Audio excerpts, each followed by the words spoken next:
Welcome again to Pure Property Investment One-on-One. Today I'm joined by Ross Kane. Ross, thanks for joining us, mate. Pleasure to be here. Ross is the principal of Aussie Home Loans, both in Parramatta and Rouse Hill in Sydney. For those who are interstate and don't necessarily know where they are, they're sort of in the right in the middle meaty belt of the western suburbs of Sydney, and one of the biggest growing population-wise areas in the country.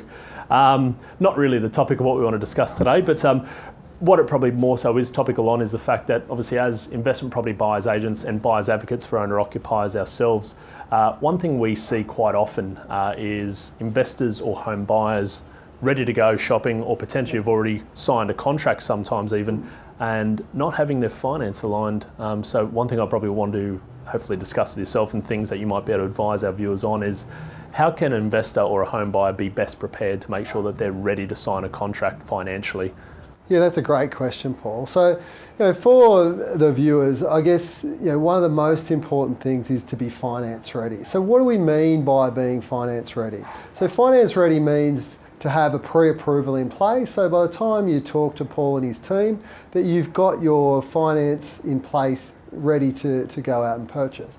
So what that means is you need to have, one, your income sorted. So if you're a PAYG employee, that's your pay slips, etc. If you're a self-employed person running a business or a sole tradership, you need to make sure that your financial statements are up to date, that you've gone and seen your accountant and they're ready to go, because the banks are going to ask for these when they're assessing your loan application. The second thing that you need to make sure is that you've got your deposit ready. So for some people, for people with existing properties, that may be equity in a property. For first home buyers, it might be savings or help from a family in the way of a gift or a guarantee. Yeah, right. There's a bunch of different aspects there that I think people need to consider, but when it comes down to it, I think ultimately comes down to the crux of having those conversations well beforehand. I think twofold, it's having those conversations, but also having an objective. If you're an investor, having an understanding of what you're buying and why you're buying it before you go ask for the money. And then once you get that money, understanding, okay, now I've got the finance that we wanted to get allocated, it really is going to feed into buying the certain property type which fits the criteria and the objectives that we want.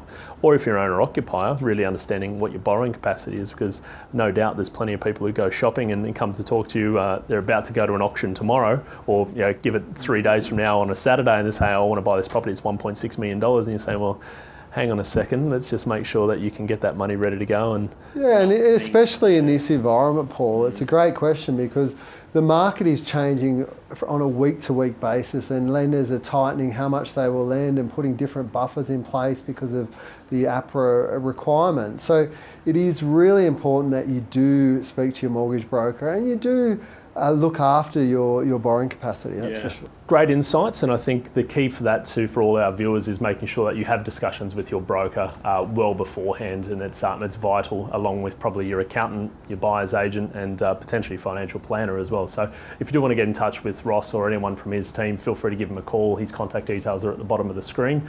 You can also contact us for any property specific questions as per our details below as well, and we'll catch up with you soon. Cheers.